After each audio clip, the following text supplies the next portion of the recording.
नमस्कार. आमच्या यूट्यूब चॅनलमध्ये आपलं सहर्ष स्वागत. आज आपण एका वेगळ्या विषयाचा अभ्यास करणार आहोत. तो म्हणजे काय? रत्न हा सगळ्यांच्याच कुतूहलाचा विषय आहे. हे एक मानसशास्त्रीय संकल्पना आहे. संपूर्ण ज्योतिषशास्त्रावर मानसशास्त्राचा पगडा आहे. म्हणून ही मानसशास्त्रीय संकल्पना व्यक्तीला एखादा माणूस जवळ असेल तर आपल्याला आधार वाटतो, एखादी वस्तू जवळ असेल तर आपल्याला आधार वाटतो, तसं एखादं रत्न जवळ असेल तर सुद्धा आधार वाटतो, या स्वरूपाची आहे. म्हणजे कोणीतरी जर अंधारात बरोबर असेल जाताना तरी आपल्याला भीती वाटत नाही. एखाद्याकडे खूप अडचण येतात, त्याकडे भरपूर पैसा असेल तर त्याला भीती वाटत नाही. तसं एखादं माझं काम आहे ते अडलंय आणि ते होत नाही आहे म्हणून कोणीतरी एखादं रत्न सुचवलं तर ते रत्न जर धारण केलं तर त्याला असा एक विश्वास येतो किंवा आत्मविश्वास की या रत्नामुळे माझं ते काम होणार आहे आणि त्या आत्मविश्वासाच्या जोरावर तो ते काम करतो. मग त्याचं क्रेडिट कुणाला देईल मला माहीत नाही.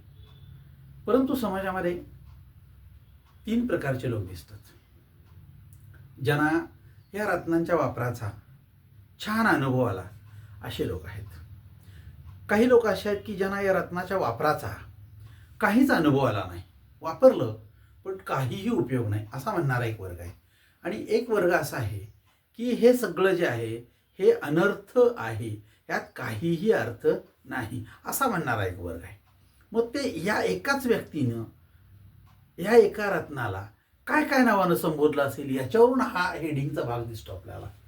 राशीचे खडे, काही लोक त्याला खडे म्हणतात, काही लोक त्याला रत्ने म्हणतात आणि काही लोक त्याला दगड म्हणतात. साधा दगड आहे त्याचा काय होतंय? मग तिन्ही प्रकार, खरं तर तिन्हीही एकच आहे, पण प्रत्येक व्यक्ती आपल्याला जसा अनुभव येईल तसं तसं त्याला हाक मारताना दिसते. त्यामुळं काय आहे हे महत्त्वाचं नाही, आपण ते किती श्रद्धेनं वापरतो हे महत्त्वाचं आहे. मग ह्याला अनादी कालापासूनचा इतिहास आहे. म्हणजे काय बघा, अनादी कालामध्ये आपण काय होतो, एका अश्मयुगामध्ये राहत होतो. अश्म म्हणजे दगड. ज्या कालामध्ये सगळं दगडानंच हत्यारं, दगडानंच करायचं, दगडावरच सगळं काय असणार, दगडच एकमेकावर किंवा गारगोट्या घासून त्याच्यापासून अग्नी तयार करणं, हा आपला इतिहास आहे. मग ह्या इतिहासापासून आपण जर बघितलं तर ह्या अनादी काळापासून मानवाला विविध रंगाचं आकर्षण आहे. मग हे कुठल्या प्रकारच्या रंगाचे खडे, कुठल्या प्रकारच्या रंगाचे दगड आजही आपल्याकडे आहेत. मग ह्या विविध रंगाचे दगड यांचा संग्रह करण्याचं काही लोकांना वेळ आहे, काही लोकांना खडकांचे संग्रह करण्याचा वेळ आहे. खडक म्हणजे काय, दगड म्हणजे काय, हे सगळं काय आहे आपण जर नीट अभ्यास केला लक्षात येईल. पृथ्वीच्या पोटात असणारी प्रचंड प्रमाणात असणारी उष्णता, ही उष्णता ही सुद्धा काय एक लावारस आहे. तो जसा जसा थंड होत गेला तसे तसे ते उष्णतेचे दगड किंवा खडक तयार झाले. अजूनही तो काही जागी उकळतो आहे. मग त्याला कालांतरानं वेगवेगळे रंग, वेगवेगळे रूप, वेगवेगळे आकार प्राप्त झाले. मग नुसते ते नाही, आता तो दगड सुद्धा किंवा खनिज सुद्धा जेव्हा ते पृथ्वीच्या वरती येतं तेव्हा त्याच्यावर सूर्याचा, ऊन, पाऊस ही पंचमहाभूत जी आहेत यांचा प्रभाव पडला. पाण्यात पडलेलं रत्न एखादं किंवा दगड एखादा वाहत वाहत गेला तर तो गोल तयार होतो. आपण गोल तयार करताना होणार आहे का? नाही. म्हणजे ह्या पंचमहाभूतांचा त्याच्यावर प्रभाव पडतो आणि प्रभाव पडल्यानंतर सभोवतालची खनिजे आहेत या सगळ्या संयोगातून हे दगड तयार होत असतात. कालांतरानं अश्मयुगातून पुढच्या टप्प्यावर आला तरी त्याचं कुतूहल काय कमी झालं नाही. अजूनही लोक त्यामध्ये गुंतलेले आहेत. मानसिकदृष्ट्या अजूनही ते मोठमोठे दगड आपल्याला दिसतात. आणि या सगळ्या दगडांपासून मग माणसानं त्यातून काय केलं, या दगडांचा आकार हवा तसा करण्याला त्याला यश मिळालं. एक काळ असा होता की छनी हातोडे घेऊन त्याला योग्य तो आकार दिला जात असे. नंतर कालावधीनंतर त्याच्या हातामध्ये काही हत्यारं आली आणि त्या हत्यारावरून ते घासून त्याला कलाकुसर दिलेली दिसते आपल्याला. दगडामध्ये मग त्याने देवाच्या मूर्ती कोरलेल्या दिसतात. या दगडामध्ये विविध प्रकारचे वेगवेगळे डिझाईन्स तयार केले दिसतात. त्यामुळे आपण जर कुठल्या जुन्या इमारती किंवा जुनी धार्मिक स्थळं बघायला गेलो तर दगडामध्ये सगळं कोरलेलं भाग दिसेल. काही लोक तर म्हणतात की एखाद्या मोठ्या दगडामध्ये आम्ही हे सगळं कोरलेलं आहे.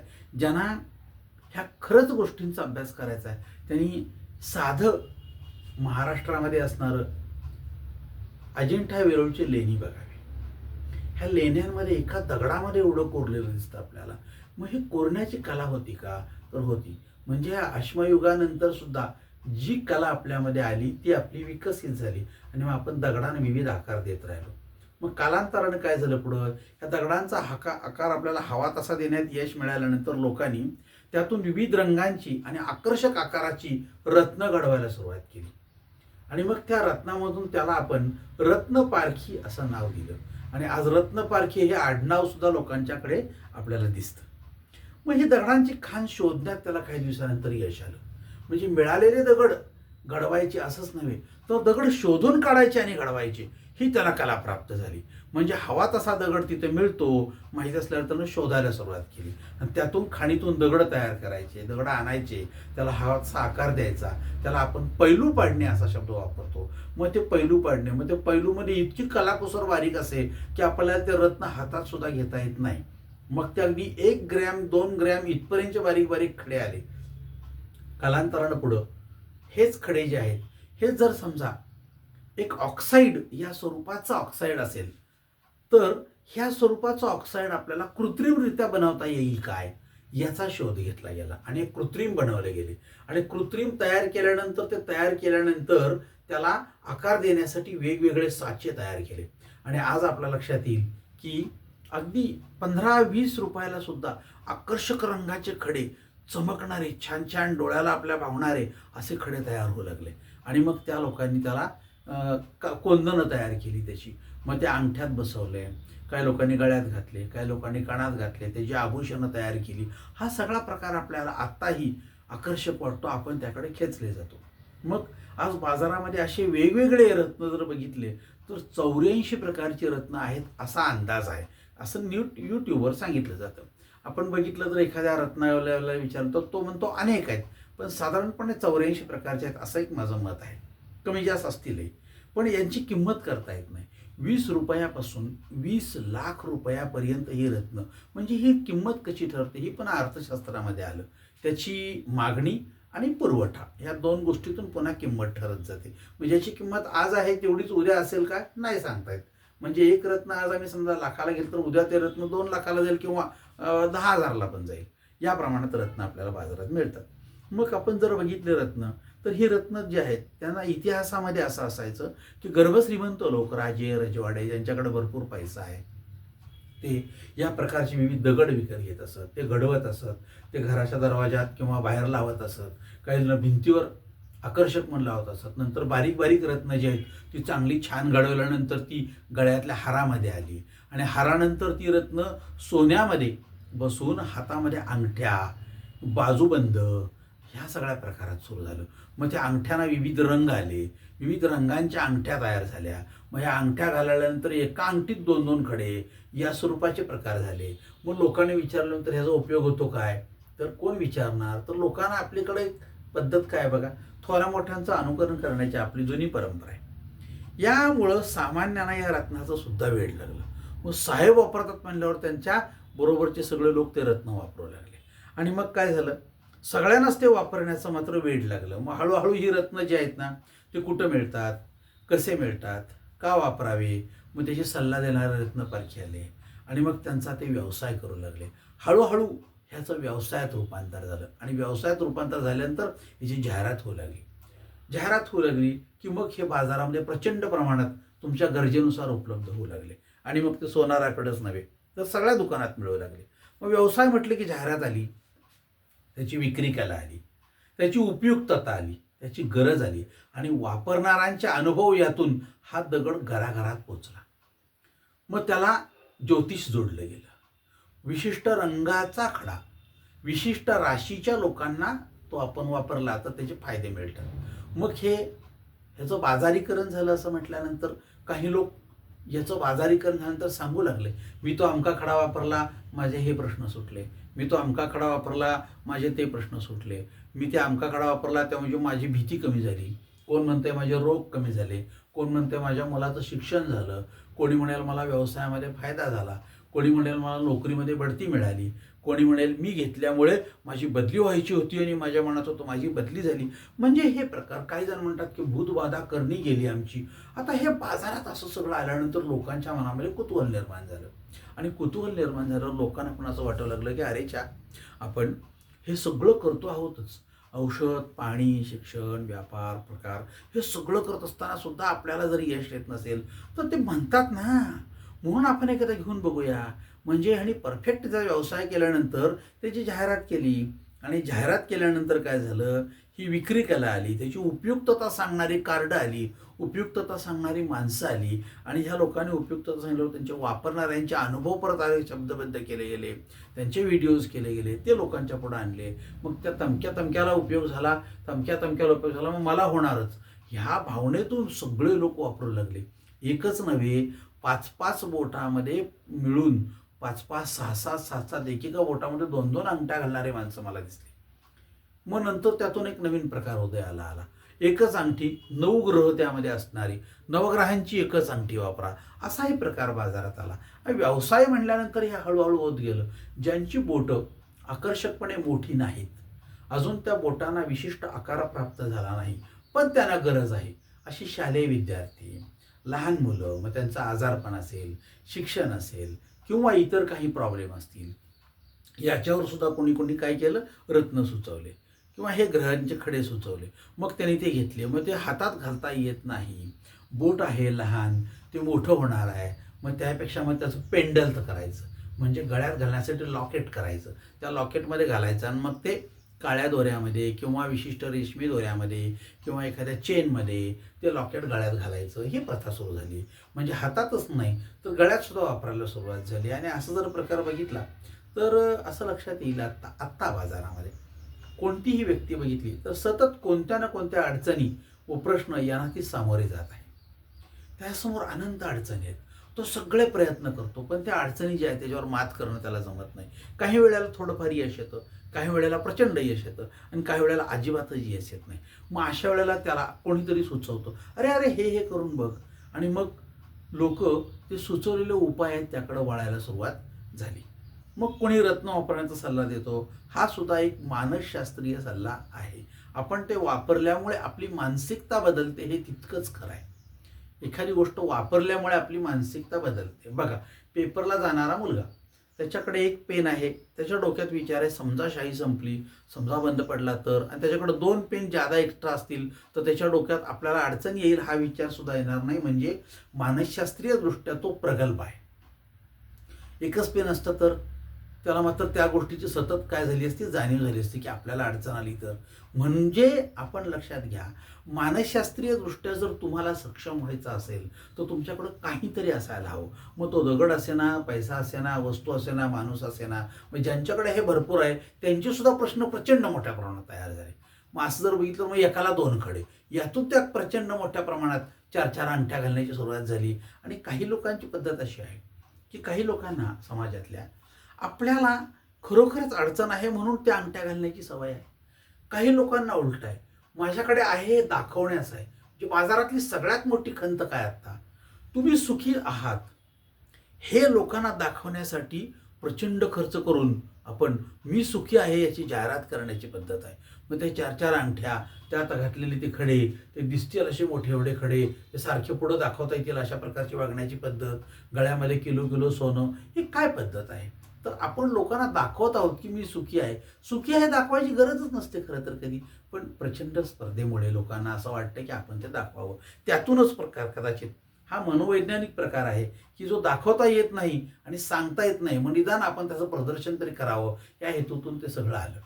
मग आता लोक जे आहेत ते बरेचसे रत्न वापरतात. मग आता हे रत्न वापरताना आपण जर विचारलं त्यांना तर त्यांच्याकडे काही उत्तरं ठरली असतात. माझी रास आमकी म्हणून मी हे रत्न घेतलं, माझी रास ती आहे म्हणून मी ते रत्न घेतलं. काही लोक कळायला विचारतात की नाही मला ते काय माहीत नाही, माझा प्रश्न अमका आहे, त्याच्यावर अमक्याने अमका खडा दिला अभ्यास करून म्हणून मी तो वापरतो, मला बाकी काय माहीत नाही, माझं फक्त काम आहे ते वापरण्याचं. अशा प्रकारचा एक वर्ग मोठा आहे. दुसरा एक वर्ग असा आहे, कोणीतरी घेतली होती आणि त्याला नको होती म्हणून त्यानं मला दिली आणि त्यानं मला दिली म्हणून मी ती वापरली आणि मला बरं वाटलं, असा म्हणणारा पण एक वर्ग आहे. म्हणजे ह्याला ठोस असं कारण यांच्याकडे कुठलंही नाही दिसत. मग आपल्याला विचार केला तर असं लक्षात येतं की खरोखरच ग्रहांचा आपल्यावर असणारा अशुभ प्रभाव कमी व्हावा म्हणून आपण जर एखादं रत्न वापरलं आणि आपल्याला बरं वाटलं तर आपण म्हणतो की आपल्यावर असणारा हा अशुभ प्रभाव आहे तो खरोखर कमी झाला, असं पण असू शकतं. किंवा एखादा कमजोर ग्रह आपल्या पत्रिकेत आहे असं सांगितलं, एखादा कमजोर ग्रह आहे म्हणजे एखाद्या पत्रिकेमध्ये जर समजा कुठल्याही ज्योतिषाने सांगितलं की गुरु तुमचा नीचेचा आहे, म्हणजे तुम्हाला मार्गदर्शन चांगल्या प्रकारचं मिळण्याची शक्यता नाही. तुम्ही एखादा अमका खडा वापरा आणि आपण तो वापरला आणि आपल्याला चांगलं मार्गदर्शन मिळत गेलं, तर मला त्या वापरलेल्या खड्यामुळेच चांगल्या प्रकारचं मार्गदर्शन मिळालं, म्हणजे तो ग्रह कमजोर होता आणि त्याच्यामुळं तो काय झाला तर व्यवस्थित झाला असं आपल्याला वाटतं. आणि मग ते रत्न धारण केल्यानंतर त्याची ऊर्जा वाढते म्हणे. आणि मग ती ऊर्जा वाढत असेल, आपण ह्या कुठल्याच गोष्टी सिद्ध करू शकत नाही. जसं पैसे मोजता येतात, धान्य मोजता येतं, एखाद्या वस्तूची लांबी रुंदी मोजता येते, एखाद्या व्यक्तीचं यश मोजता येईल, परंतु ह्या रत्न धारण केल्यानंतर रत्नामुळे होणारा फायदा मोजण्याची अजूनही जगात कुठेही सिस्टीम नाही आहे. त्यामुळे आपण म्हणलो झाला फायदा, आपण म्हणलो नाही होत फायदा. हा सगळा प्रकार जर बघितला तर आपल्याला एक वेळ एखादी गोष्ट आज वैज्ञानिक मोजता येते. म्हणजे काय, एखाद्या व्यक्तीच्या अंगामध्ये कॅल्शियम कमी आहे आणि त्याला डॉक्टरने एखाद्या गोळ्या दिल्या आणि बुवा 3 महिने 4 महिने खाल्ल्यानंतर त्याचं पुन्हा कॅल्शियम तपासलं तर किती होतं आणि किती झालं, यामध्ये किती फरक आहे, वाढलं का कमी झालं, हे आज लॅबोरेटरीत तपासता येण्यासारखं आहे, शक्य आहे. पण मला हे रत्न वापरल्यामुळे माझा फायदा झाला, मानसिकदृष्ट्या मला फायदा झाला, शारीरिकदृष्ट्या फायदा झाला, हे जगातल्या कुठल्याही लॅबोरेटरीत आज मोजता येणार नाही. हे आपल्याला जाणवतं. त्यामुळे त्या व्यक्तीचा अनुभव जो सांगत असेल तो खरा आहे असं म्हणूनच आपल्याला पुढे जावं लागतं. मग काही वेळेला काय होतं बघा, हे रत्न आहे ते मन, शरीर आणि आत्मा यांना शांती देतं. आता ही शांती सुद्धा मोजता येत नाही, पण मिळत असेल.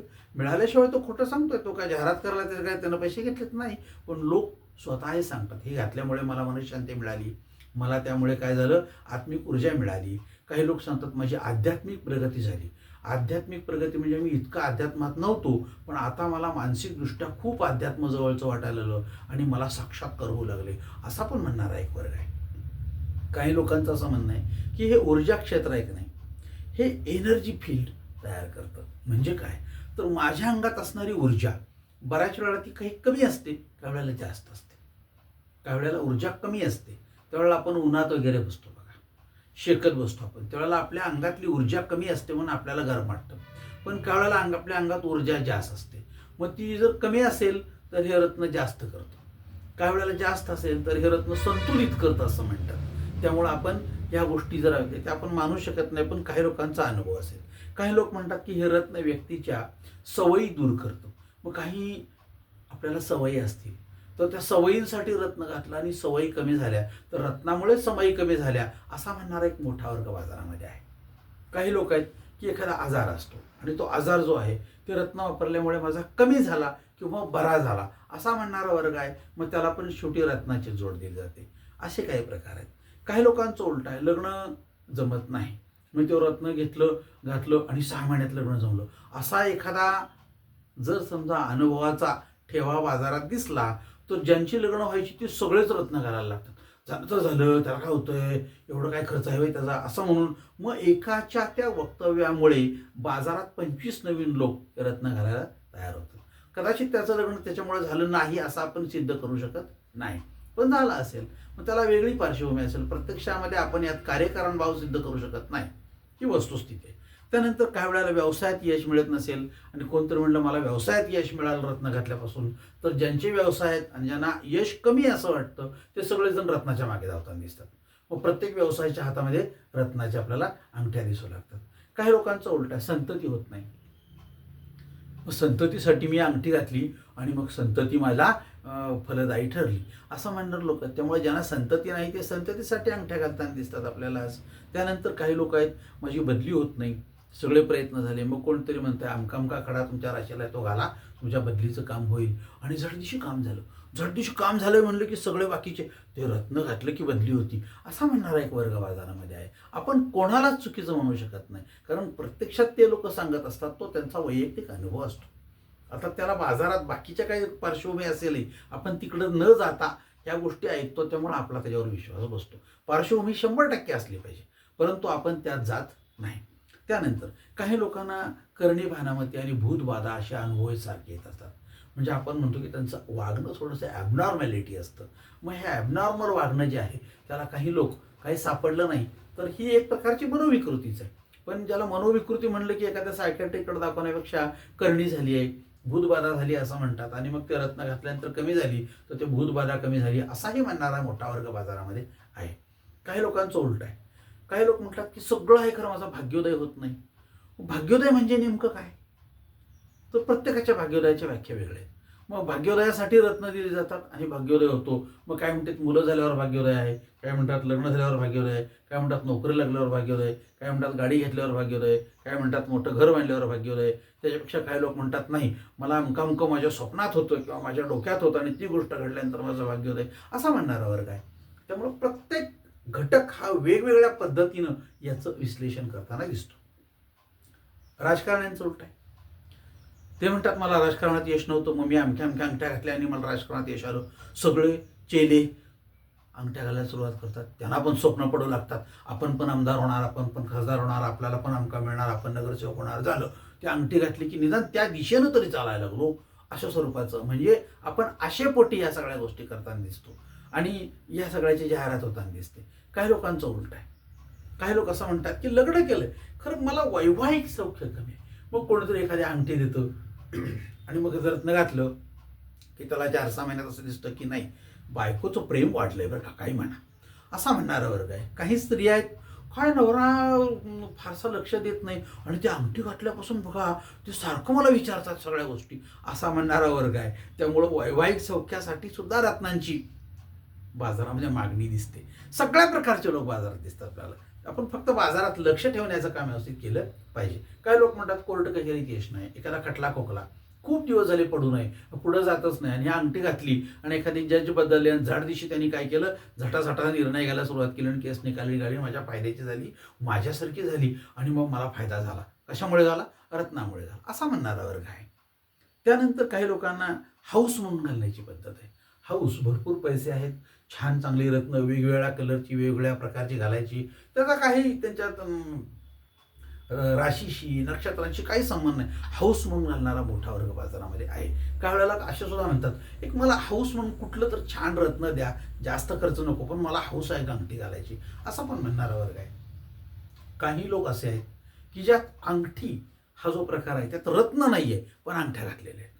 मग ती अंगठी त्या कासवाची असेल, मग ती असते नुसतं वळं केलेलं असेल, मग ते पितळचं असेल, तांब्याचं असेल, सोन्याचा असेल असाही प्रकार मोठा बाजारात आहे. ज्यांना वाटतं की एखादा धातू आपल्याकडे असावा, त्या धातूमुळं आपल्याला फार फायदा होईल असा मानणारा वर्ग मोठा आहे. त्यानंतर आपण बघितलं तर एखादा खडा जवळ असलाच पाहिजे असा म्हणणारा वर्ग आहे, तो पण हौशामध्ये मोडतो. आणि काही लोक एखाद्या विचारानं पछाडलेले असतात, म्हणजे सततपणे त्यांच्यामध्ये काहीतरी दोष आहे असं वाटतं त्यांना. मग कोणीतरी सुचवतं की तुझ्या राशीला 7.5 आहे. हा 7.5 आहे म्हणल्यानंतर तो मग काय म्हणतो ही 7.5 कमी होण्यासाठी, आता हा 7.5 हा शब्द आहे हा फार मोठा विस्तीर्ण आहे.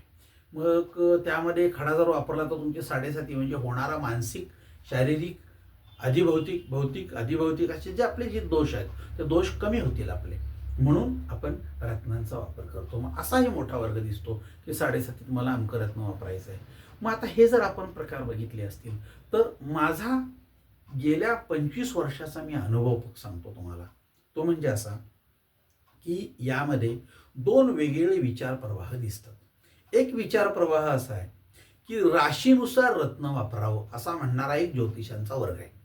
म्हणजे रत्न विकतात ते लोक सुद्धा, काही लोक हात बघतात, काही लोक त्यांची जन्मतारीख वेळ घेऊन पंचांगामध्ये किंवा कॉम्प्युटरवर त्याची कुंडली काढतात आणि त्यानुसार त्याला राशी कुठली आहे तुमची अमकी, तुम्हाला अमका खडा इतक्या कॅरेटचा लाभेल असं म्हणून सांगतात. आणि बरेच लोकांच्याकडे ते विकायला पण आहेत, मग ते विकतात. मग ते विकत असले की त्यांच्याकडून घ्यायचा, कुठं शोधत बसायचं बाजारात आणि घ्यायचा, अंगठे वगैरे करून वापरायचा आणि मग आपल्याला त्याचे अनुभव येतात. आपण असा करणारा एक मोठा वर्ग आहे की राशीनुसार. परंतु दुसरा असा वर्ग आहे की राशीनुसार मी अंगठी घेतली पण काय फायदा झाला नाही माझा असा म्हणणारा एक मोठा वर्ग आहे. मग त्या वर्गाचा जेव्हा आम्ही विचार करतो तेव्हा तो वर्ग काय सांगतो बघा, मला हा फायदा झाला नाही. मग का फायदा झाला नाही असं जर आपण बघितलं तर मग मी त्याचा अभ्यास उलट्या पद्धतीने केला. म्हणजे काय, या व्यक्तीची रास फक्त विचारात घेऊ नका, कारण सांगतो. राशी कुंडली वेगळी असते आणि लग्न कुंडली वेगळी असते. आपण राशी कुंडली गृहीत धरा, एखाद्या माणसाची रास ही तूळ आहे तर त्याची लग्न कुंडली जी आहे ती मेषेनं सुरू होईल, वृषभेनं सुरू होईल, मिथुनेनं सुरू होईल, कर्केनं सुरू होईल, सिंहेनं सुरू होईल, कन्येनं सुरू होईल, तुळेनं सुरू होईल, वृश्चिकेनं, धनुराशीनं किंवा मकर राशीनं किंवा कुंभ राशीनं किंवा मीन राशीनं 12पैकी कोणत्या राशीनं सुरू होणारी असू शकते आणि तिच्यातले ग्रह त्यात मांडलेले असतात. आपण राशी कुंडली कधीच बघत नाही. जेवढे म्हणून ज्योतिषाची पुस्तकं बाजारात आहेत त्या प्रत्येक पुस्तकामध्ये लग्न कुंडलीवरूनच ज्योतिष ही सिस्टीम दिलेली आहे. मग त्या लग्न कुंडलीचा अभ्यास लग्न करताना लग्न कोणता आहे असं आपण करतो का? नाही करत. तो करायला हवा. मग जेव्हा आपण बघतो हे तेव्हा मला लक्षात आलं की त्यात विचित्र प्रकार आहे. आपण कोणतंही रत्न घेतो, त्याच्यावर एवढा पैसा खर्च करतो, एवढं सोनं घेतो किंवा त्या इतर कुठल्या धातूमध्ये घेतो आणि वापरतो आणि ह्यात मग फायदा मिळत नाही. त्यावेळेला माणसं नाराज होताना दिसतात.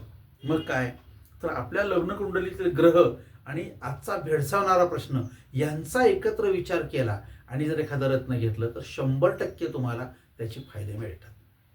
आपला राशी लग्न कुंडलीमधला ग्रह आणि आपला आजचा भेडसावणारा प्रश्न ह्या दोन्हीची सांगड घाला. माझा प्रश्न काय आहे आणि माझी लग्न कुंडली जी आहे त्यात ग्रह कुठला आहे. म्हणजे त्या माणसाला समजा गृहीत धरा की एक कर्क रास आहे त्याची आणि कोणीतरी सांगितलं की तुम्ही कर्क राशीचा मोती वापरा. तर मोती जर वापरायचं तर त्या कुंडलीमध्ये कर्क राशी जी आहे ती कुठं आहे, त्याचा चंद्र कुठे आहे, त्याचा चंद्र सप्तमात असेल आणि तो म्हणला मला बदली पाहिजे, तर तो प्रश्न जो आहे तो दशम स्थानाशी निगडीत आहे. मग आपण जर त्याला त्या पद्धतीनं जर मोती दिला तर त्याचं ते काय काम होईल का नाही सांगता येत नाही. पण त्याला उलटं होईल, त्याला पाहिजे होती बदली आणि त्याचे प्रश्न आले विवाहाचे. असं जर झालं तर म्हणजे आपण काय करायला जातो, डाळ आणायला गेला आणि गुळ खरेदी करून आला. असं झालं तर आपण घरामध्ये काय बोलणं खाणार, तसा प्रकार होऊ शकतो. म्हणून 10 वेळा विचार करायचा की आपले रास, आपली लग्न कुंडली, तिच्यात असणारे ग्रह आणि आपला आजचा प्रश्न काय यांचा अभ्यास करून एखाद्या माणसाकडून जर आपण कुठलं रत्न वापरावयाचं मार्गदर्शन घेतलं तर आपले पैसे तर जाणार नाहीत, पण 100% आपल्याला त्यात यश येईल. या पद्धतीनं आपण रत्न वापरावे अशी माझी मतं आहेत. आता मला असं वाटतं की आपण जर या पद्धतीने गेलो तर रत्न वापरल्याचे आपल्याला निश्चितपणे फायदे होतील. हा मानसशास्त्रीय प्रकार असला तर आपल्याला अनुभवाला आनंद देतो, ऊर्जा देतो. कदाचित एखाद्या असणाऱ्या आजाराला सुद्धा तो छानपैकी पाठबळ देतो आणि तो बरा होण्यासाठी प्रयत्न करतो आणि त्याच्यानंतर आपले काही प्रश्न असतील तर ते सुटण्यासाठी निदान मोकळं करून देईल आपल्याला. तो इतके त्याचे फायदे आहेत. आपण हे जर विचारात घेतलं तर आपल्याला प्रत्येक राशीला कोणता खडा आणि कोणत्या राशीसाठी तो कसा घ्यायचा याचा एकदा अभ्यास आपण जर केला तर लक्षात येईल की एक व्यक्ती तिने एखादा खडा घेतला तर 3 व्यक्तींचा आपण अभ्यास केला, तोच दिला त्या 3 लोकांना. तिघांची रास एक आहे तर एकाला लाभतो दोघांना लाभत नाही, कधी दोघांना लाभतो एकाला लाभत नाही, कधी तिघांना लाभत नाही. असं का होतं तर प्रत्येक व्यक्तीची रास आणि तिची 3 नक्षत्र ही नक्षत्र वेगवेगळी असतात आणि त्या नक्षत्रांच्या वरून येणारी आपली महादशा वेगळी असते. मग त्या व्यक्तीची रास जी आहे ना त्या राशीला लाभणारा खडा घेतला पण त्याची जर महादशा सुरू असेल तर त्याचा तोटा होणार आहे, आपल्याला फायदा तर होणारच नाही. मग अशा वेळी आपण त्याचं मार्गदर्शन योग्य घ्यावं. आता विचार असा आहे की राशीचा खडा त्याची किंमत, ते ज्या धातूमध्ये घालायचं त्याची किंमत, हा सगळा प्रकार जर मोठा असेल तर मार्गदर्शनाला लागणारी किंमत खूप कमी असते पण आपण नेमकं तेवढं टाळतो. म्हणजे बाजारातली ही परिस्थिती आहे. बघा तुम्ही सिगरेटचं पाकिट विकत घेणाऱ्या माणसाला काळ्या पेटी विकत घेणं महाग आहे का? नाही. पण तो घेताना दिसतो का? नाही. सायकॉलॉजी आहे ही. आणि ह्या सायकॉलॉजीमध्ये आपल्याला असं लक्षात, तंबाखूची पुडी घेईल पण चुन्याची पुडी घेणार नाही, चुना फुकट मागून घेईल. मानसिकता आहे. मोठ्या गोष्टी खरेदी करतो पण बारक्या गोष्टीसाठी आपण काय करतो, हात पसरत बसतो. म्हणून रत्न खरेदी करताना, सोनं खरेदी करताना, एखादा रत्न खरेदी करायचं, रत्नासाठी ज्या माणसाकडे जाऊन भेटायचं आहे त्याच्याकडनं मार्गदर्शन घेणं हे आज योग्य ठरणार आहे. पण मानसिकदृष्ट्या आपण जर त्या गोष्टी केल्या नाहीत तर आपल्याला त्याचा फायदा होण्याच्याऐवजी तोटा होण्याची शक्यता जास्त आहे. प्रयत्न करा. जर तुम्हाला कधी गरज लागली, तुमची जन्मतारीख, वेळ आणि तुमचा प्रश्न हे जर मला ह्या दिलेल्या नंबरला पाठवलं तर मी तुम्हाला 100% मार्गदर्शन करू शकेन. आपल्याकडं यासाठी योग्य व्यवस्था आहे. आपण पाठवल्यास तुम्हाला त्याचं योग्य मार्गदर्शन आणि त्या संबंधीचं पत्र हे तुम्हाला मिळू शकेल. तुम्ही केव्हाही कोणत्याही वेळी मला याच्यावर आपल्या गरज आहे त्याप्रमाणे मागणी करू शकता, आपण विचारू शकता. आपल्याला शंका आली तर आपण फोन करून या गोष्टींसाठी आपला आमचा सल्ला घेऊ शकता. प्रयत्न करा. हा व्हिडिओ आवडल्यास लाईक करा, सबस्क्राईब करा किंवा याला कोणाला अडचण असेल मदतीला त्याला आपण शेअर करू शकता. आपण मदतीला आम्ही तुमच्यासाठी आहोत. तुम्ही प्रयत्न करा की तुम्हाला योग्य मार्गदर्शनाची गरज आहे काय, असेल तर मी तुमच्यासाठी तयार आहे. आता इथून पुढचे व्हिडिओ असतील तर प्रत्येक रास कुठली आणि ती कशी कोणत्या पद्धतीने आपण घ्यायचं या पद्धतीचे असतील. आपण ते पाहिल्यास तुम्हाला अधिक मार्गदर्शन यातून होऊ शकेल. आभारी आहे. थांबूया.